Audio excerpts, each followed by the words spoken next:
देख रहे हैं साधना प्लस और मैं हूं आपके साथ पूजा अग्रवाल। बुलेटिन की शुरुआत करेंगे इस वक्त की अहम खबर के साथ, लेकिन उससे पहले नजर इस वक्त की सुर्खियों पर।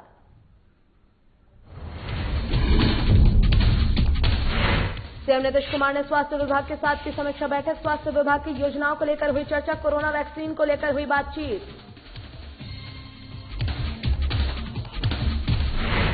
बेहटा में किसान सम्मेलन का आयोजन। सम्मेलन में सांसद रामकृपाल यादव ने की शिरकत। विपक्ष पर जमकर साधा निशाना।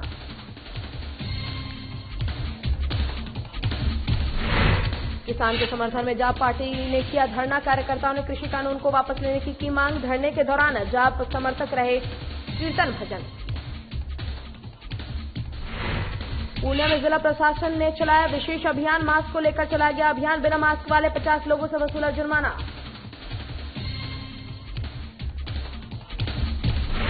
और किसानों को नहीं मिल रहे फसल के उचित दाम। परेशान किसानों ने ट्रैक्टर चलाकर जोता। लगभग 10 बीघा गोभी का फसल कर्ज लेकर खेती किया था किसान।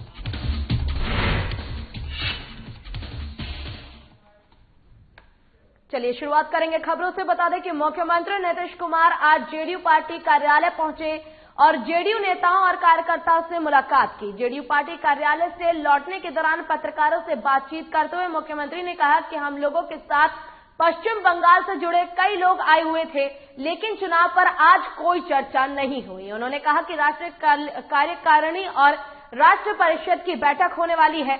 26 को मीटिंग है और 27 को उसकी डिटेल मीटिंग होने वाली है। इसके अलावा सीएम नीतीश कुमार ने कई और बातें भी मीडिया से सामने रखी। बंगाल चुनाव पे आज चर्चा हुई है? नहीं, पर बंगाल के हमलों से जुड़े कई लोग आए हुए थे, वो एक अलग बात, लेकिन चुनाव के बारे में। अच्छा, मुलाकात की आपने नेताओं के साथ? नहीं, एक्चुअली होता ये है कि यहाँ पर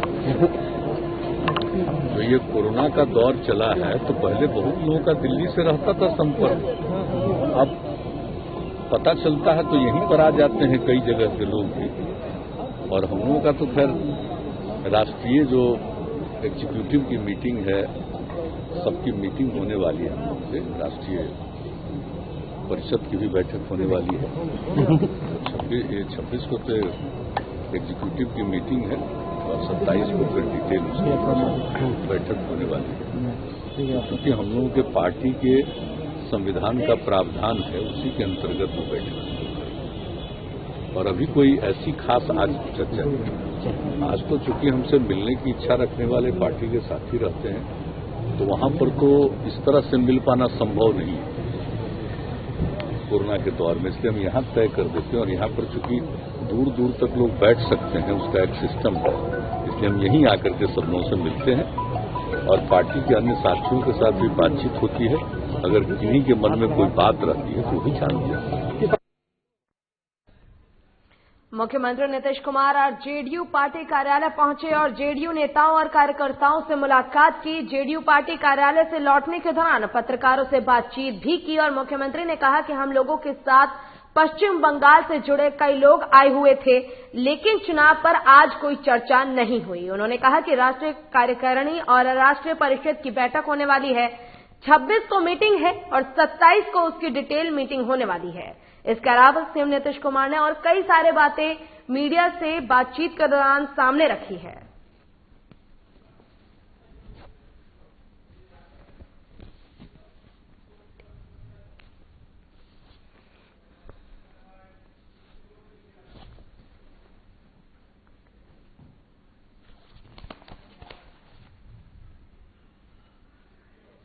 और बेहटा के आतल इन होटल के सभागार में किसान सम्मेलन आयोजित किया गया।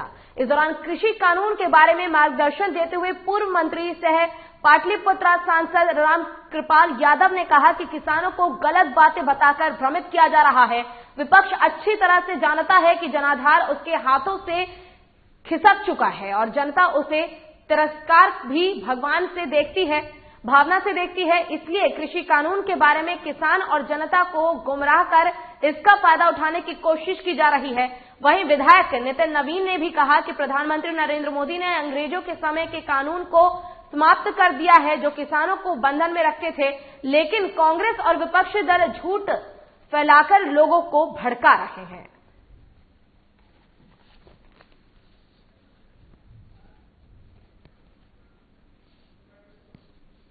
भेटा के अतुल इन होटल के सभागार में किसान सम्मेलन आयोजित की गई।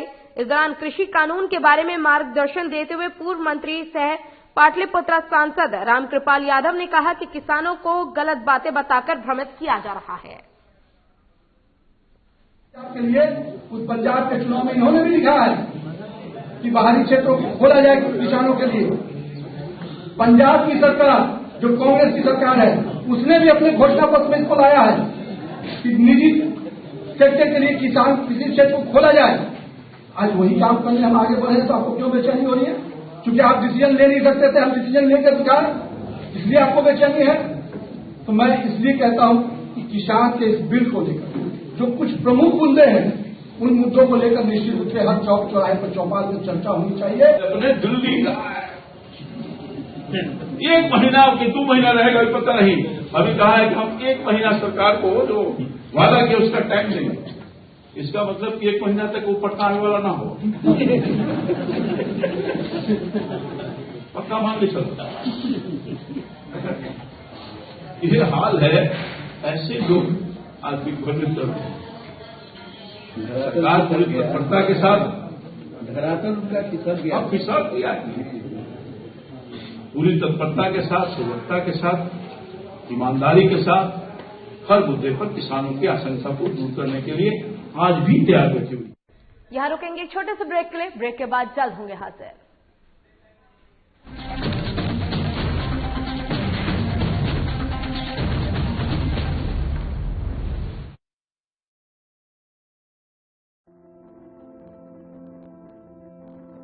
कोरोना का संकट अभी टला नहीं है, इसलिए लापरवाही बिल्कुल नहीं। जब भी घर से बाहर निकलें, मास्क जरूर लगाएं। दूसरी बात, एक दूसरे से कम 2 गज की दूरी बनाएं। और तीसरा, अपने हाथों को साबुन से अच्छी तरह बार बार धोएं। यदि हम इन सभी मुख्य बातों पर अमल कर लें तो कोरोना वायरस के संक्रमण से बच सकते हैं और हमारा राज्य कोरोना मुक्त हो सकता है। मेरे प्यारे झारखंड वासियों, कोरोना का जंग अभी जारी है। हम और आप मिलकर ही इस जंग को जीत सकते हैं। इसलिए सरकार द्वारा दिए जा रहे निर्देशों का पालन करें और विश्वास रखें, हम और आप मिलकर जरूर इस जंग को जीतेंगे। सूचना एवं जनसंपर्क विभाग, झारखंड सरकार द्वारा जनहित में प्रसारित।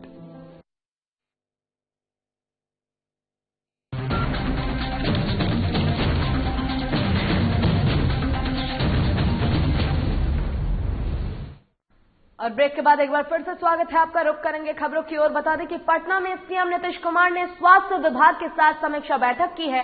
बैठक में आत्मनिर्भर बिहार के 7 निश्चय पार्ट 2 के तहत स्वास्थ्य विभाग से कार्यान्वित होने वाले योजनाओं पर चर्चा हुई। समीक्षा बैठक में प्रधान सचिव प्रत्यय अमृत ने विभाग से जुड़े योजनाओं के संबंध में जानकारी दी। प्रस्तुतिकरण में कोरोना संक्रमण की वर्तमान स्थिति और उसके नियंत्रण पर बात हुई। साथ ही कोविड-19 की वैक्सीन की उपलब्धता की स्थिति में सप्लाई चेन सिस्टम की भी जानकारी दी गई।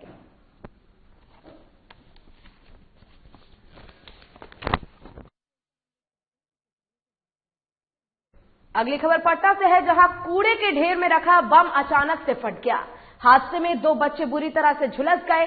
घायल बच्चों को गुरु गोविंद सिंह अस्पताल में भर्ती कराया गया है, जहां दोनों बच्चों का इलाज चल रहा है। मामला पटना सिटी के खाजे कला थाना क्षेत्र का बताया जा रहा है। आरोप है कि गुरु गोविंद सिंह अस्पताल के पास रखे कूड़े के ढेर में रखा बम अचानक फट गया।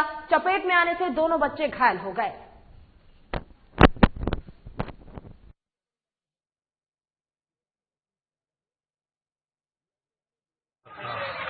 वही पैर और पड़ गया होगा, हल्का झुलस गया है। तो कहाँ पर ये हुआ है? यहाँ पर गिरिजा हॉस्पिटल के फील्ड में। कितने लोग इसमें जले हैं?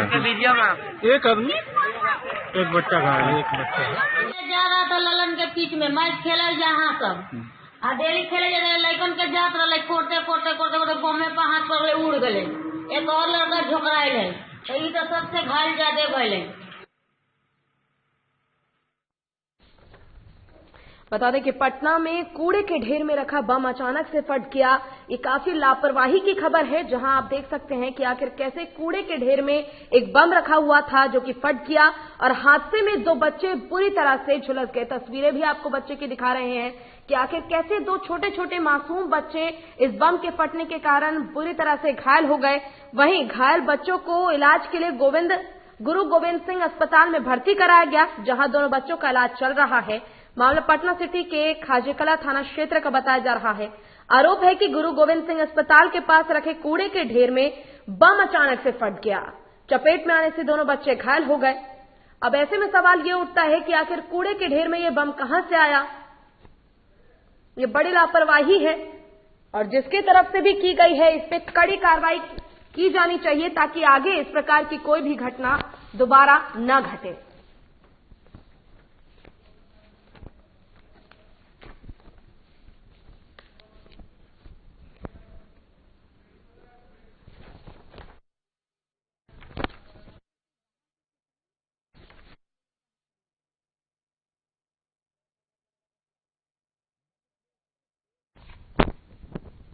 और इसी बीच एक बड़ी खबर हमारे पास पटना से आ रही है, जहां बिहार सरकार ने एक बड़ा फैसला किया है।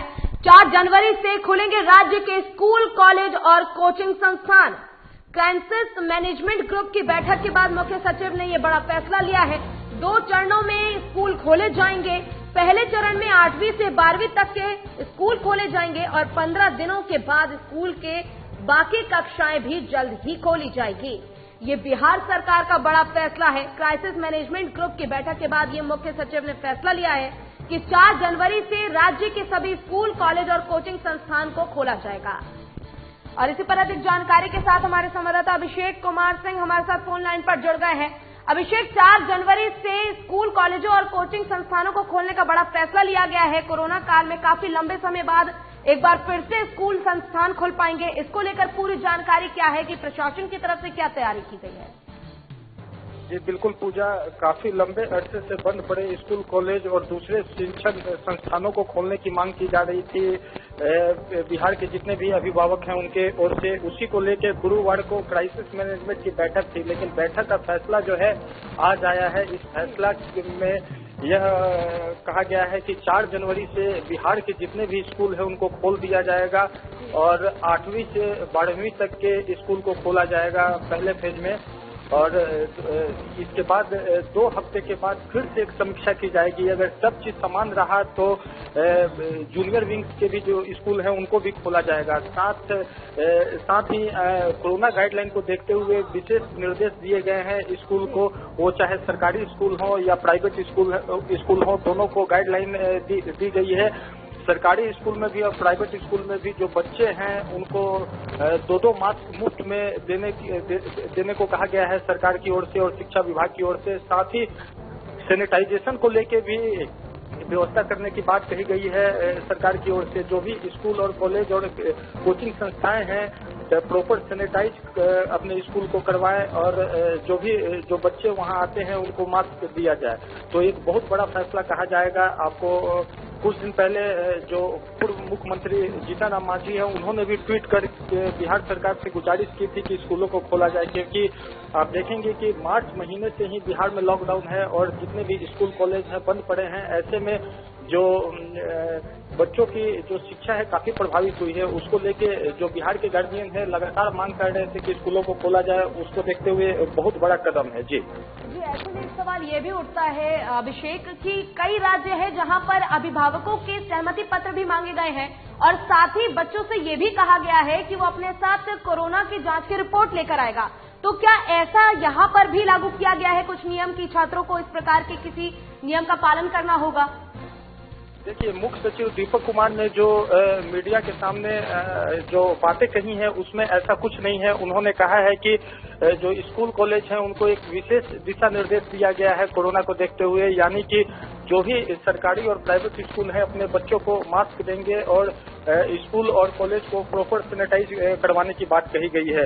और उन्होंने पहले 2 हफ्ते देखने के बाद 15 दिन के बाद एक फिर समीक्षा होगी कि अगर स्थिति समान रहती है तो ठीक है, वरना स्थिति अगर बिगड़ती है तो फिर से बंद करने का इस तरह का निर्णय लिया जा सकता है। लेकिन इसीलिए 2 हफ्ते का समीक्षा के लिए उन्होंने समय लिया है कि 2 हफ्ते में अगर सब चीज समान रहा तो जूनियर विंग्स के भी बच्चों को भी स्कूल खोल दिया जाएगा। अभी फिलहाल 8वीं से लेकर 12वीं तक के बच्चों का स्कूल खोला गया है, साथ ही कॉलेज और कोचिंग संस्थान जितने हैं उनको खोलने की अनुमति मिली है। जी बिल्कुल अभिषेक, काफी अच्छा कदम उठाया गया है सरकार की तरफ से, क्योंकि जो छात्र हैं उनकी परीक्षाएं और उनका भविष्य कहीं ना कहीं दांव पे लगा हुआ था इस कोरोना काल की वजह से। ऐसे में ये बड़ा फैसला लिया गया है और आपका बहुत बहुत शुक्रिया तमाम जानकारी के लिए।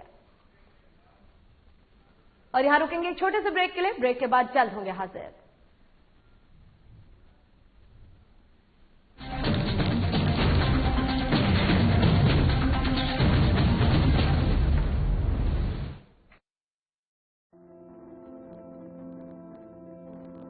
कोरोना का संकट अभी टला नहीं है, इसलिए लापरवाही बिल्कुल नहीं। जब भी घर से बाहर निकलें, मास्क जरूर लगाएं। दूसरी बात, एक दूसरे से कम 2 गज की दूरी बनाएं। और तीसरा, अपने हाथों को साबुन से अच्छी तरह बार बार धोएं। यदि हम इन सभी मुख्य बातों पर अमल कर लें तो कोरोना वायरस के संक्रमण से बच सकते हैं और हमारा राज्य कोरोना मुक्त हो सकता है। मेरे प्यारे झारखंड वासियों, कोरोना का जंग अभी जारी है।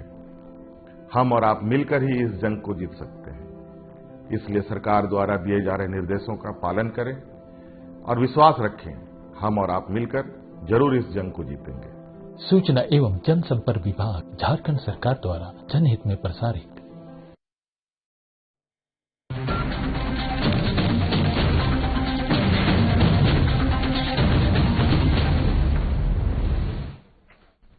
और ब्रेक के बाद एक बार फिर से स्वागत है आपका। खबरों की तरफ रुख करेंगे। बता दें कि सहरसा में किसानों के समर्थन में जन अधिकार पार्टी का अनिश्चितकालीन भूख हड़ताल जारी है और ऐसे में धरना तीसरे दिन भी जारी रहा। जाप कार्यकर्ता नए कृषि कानून को वापस लेने की सरकार से मांग कर रहे हैं। पार्टी कार्यकर्ता धरना स्थल पर ढोलक, हारमोनियम, झाल और मृदंग लेकर भजन कीर्तन कर रहे हैं।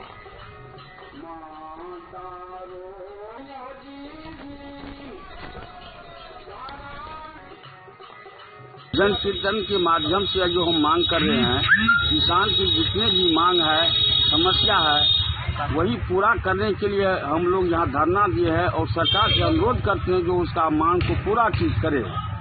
और मेरा भक्तिया संघ का भी, धर्म का भी मान भाव राखे सरकार, जोड़ा जाए। किसान का भी मांग कर रहे थे। मेरा भक्तिया का जितना कलाकार है उसका कोई स्थान नहीं है, स्थान देने की मांग कर रहे थे। और किसान का भी मांग कर रहे थे तो वो उसी अनाज से हम लोग खा करके सबके घर घर भक्ति भजन करते हो। और मोतिहारी में कोरोना टीकाकरण की तैयारियों को लेकर एक बैठक आयोजित की गई। वहीं स्वास्थ्य विभाग ने भी जल्द टीकाकरण शुरू करने की उम्मीद जताई है। इसी को लेकर पूर्व चंपारण स्वास्थ्य विभाग पूरी तरह से तैयार है। इस बैठक का मुख्य विषय था कि जन जन तक टीकाकरण पहुंचा सके। बता दें कि स्वास्थ्य विभाग की ओर से नगर परिषद के सभागार में बैठक का आयोजन किया गया। बैठक में जिले के बुद्धिजीवियों और सभी संस्थानों के साथ टीकाकरण पर विस्तृत चर्चा की गई। इस दौरान केंद्र और राज्य सरकार के निर्देशित बातों पर भी चर्चा की गई। रखी गई है, यह कोरोना के कैसी वैक्सीनेशन की तैयारी के संबंध में है।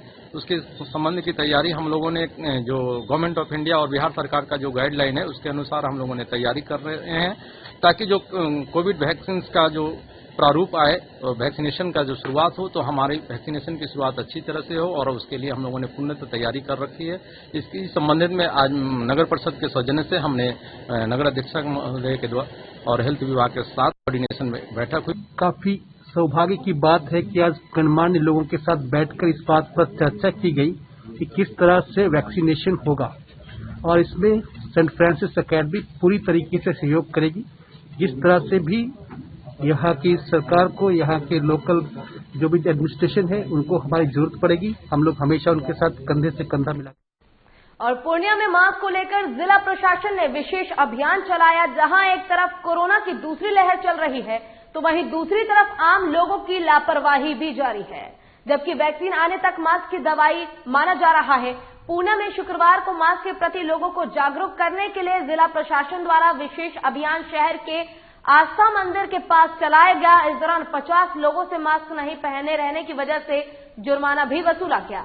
मौके पर सहायक खजांची थाना अध्यक्ष ने बताया कि यह अभियान आगे भी जारी रहेगा।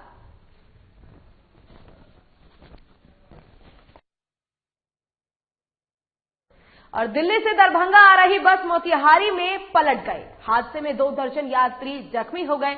घटना के मौके पर पहुंचे ग्रामीणों ने यात्रियों को बस से निकालकर अस्पताल पहुंचाया, जबकि गंभीर रूप से जख्मी यात्रियों को मोतिहारी सदर अस्पताल रेफर किया गया। बताया जा रहा है कि घटना कोटवा थाना क्षेत्र के ओवरब्रिज के पास की है। प्रत्यक्षदर्शियों के माने तो सवारी से भरी ये बस रास्ते में 3 व्हीलर आ जाने की वजह से असंतुलित हो गई, जो ओवरब्रिज की रेलिंग तोड़ते हुए दूसरी तरफ पलट गई, जिसके कारण ये दुर्घटना हुई। लेफ्ट में दबा दी, गाड़ी का टक्कर मारी लेफ्ट में और गाड़ी बैलेंस बिगड़ा है। हमने खूब बचाने की कोशिश की, एकदम गाड़ी पलट गई। कहाँ से ट्रक आ रही थी? ट्रक क्या खड़ा है? वहीं से आ रही, दिल्ली साइड से। अच्छा, आपकी बस कहाँ से आ रही थी? हमारी भी दिल्ली साइड से आ रही थी। कहाँ जानी थी? दरभंगा। कै बजे से वहाँ से चला था? 3 बजे। 3 बजे शाम में चला था 3 बजे। आप अकेले थे बस में? नहीं, यहाँ 5 आदमी। 5 आदमी थे। सब लोग घायल हुए हैं या फिर आते? और सहरसा में आपसी जमीनी विवाद को लेकर 2 पक्षों के बीच जमकर गोलीबारी की घटना हुई, जहां इस दौरान दर्जनों राउंड फायरिंग की गई। घटना सदर थाना क्षेत्र के झपड़ा टोला की है, जहां एक पक्ष की तरफ से मकान निर्माण का काम कराया जा रहा था, वहीं दूसरे पक्ष के लोग हथियार से लैस होकर आए और ताबड़तोड़ फायरिंग करने शुरू कर दी। दिन दहाड़े फायरिंग से पूरे इलाके में अफरा तफरी और तनाव का माहौल हो गया। गनीमत ये रही कि इस घटना में कोई हताहत नहीं हुआ।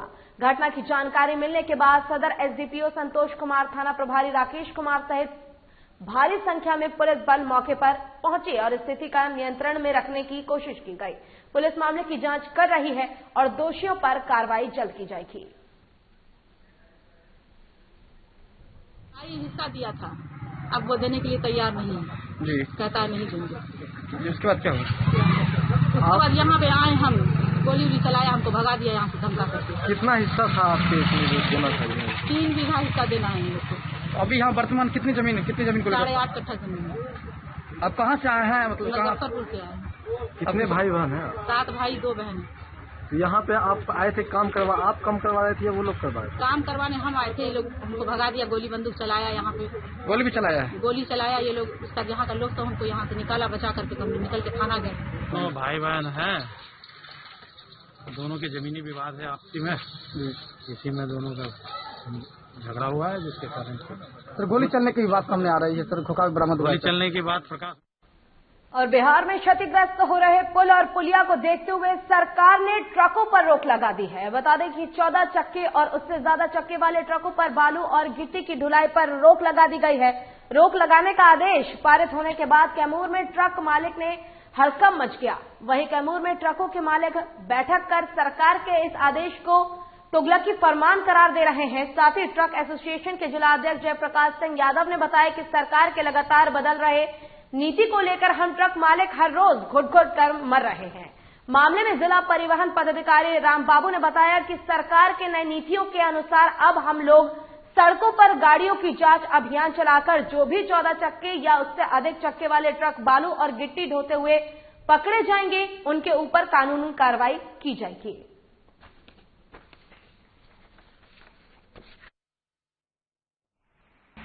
आज से ही हम लोग बेरोजगार हो गए, क्योंकि हमारे कैमूर जिला में कम से कम तो 5000 गाड़ियां हैं और 5000 गाड़ियां, उसके अलावा अब इनका परिवार जोड़ा जाए और इनके जुड़े हुए लोग, जितने लोग साथ साथ काम करते हैं और इनसे जुड़े हुए पूरी हर व्यवस्था, जैसे दुकानदार हैं, पूरी उनकी व्यवस्था, पूरे हमारे समाज में ओवरलोडिंग चाहे अंडरलोडिंग से मतलब नहीं है, इसको जगह से ही रोक दिया जाए, ताकि मेरी 14 चक्का गाड़ी से क्या मतलब है, जो कि हमारी पूरी व्यवस्था चौपट हो रही है हमारे जिला की। सर 14 चक्का का लोडिंग बालू का बंद हो गया, इसलिए अपनी गाड़ी खड़ी हो गई। कब तक खड़ा रहेगा? जब तक सरकार का आदेश नहीं आएगा तब तक खड़ा रहेगा। क्या और कोई माल नहीं ढो सकते हैं? और कौन माल ढोएंगे हम लोग? कोई गाड़ी तो खरीदा इसी रोड पर चलते, हम लोग घर द्वार है इसी रोड पर चलाते, बनारस से डेली होते हैं बालू। अब मतलब सरकार की तरफ से आदेश आ गया है कि चालान नहीं मिलेगा आपको। अभी कहाँ आदेश है? सरकार का आदेश नहीं है। मैं सरकार के इस फैसले के विरोध में हूँ और मैं इससे बहुत नाखुश हूँ। मैं अपनी सरकार से इतना कहना चाहता हूँ कि मेरी मांगों को पूरा करें, नहीं तो मैं इसका चरणबद्ध तरीके से आंदोलन करने के लिए तैयार है। आत्महत्या भी कर सकते हैं इसके लिए। क्या मांग है आपकी? मेरी मांग है कि चौचक्का पे अंडरलोड शुद्ध अंडरलोड बालू दिया जाए। हम उसके लिए चलने के तैयार हैं। अंडरलोड चलना चाहते हैं? हाँ, चलना चाहते हैं, लेकिन सरकार की इस फैसला को नहीं मानेंगे। नहीं मानेंगे। इसके विरोध में हम लोग चक्का जाम 2400 का पूरे अनिश्चितकालीन हड़ताल के लिए हम लोग चलने के तैयार। वहीं जमीन विवाद को लेकर दो पक्षों के बीच मारपीट की खबर है। खबर सहरसा से है, जहां जमीन विवाद को लेकर दो गुटों में जमकर मारपीट हुई। मारपीट के दौरान दर्जनों राउंड फायरिंग भी हुई। वहीं फायरिंग से इलाके में तनाव का माहौल कायम हो गया। पुलिस ने घटनास्थल से लगभग आधा दर्जन खोखा बरामद किया है।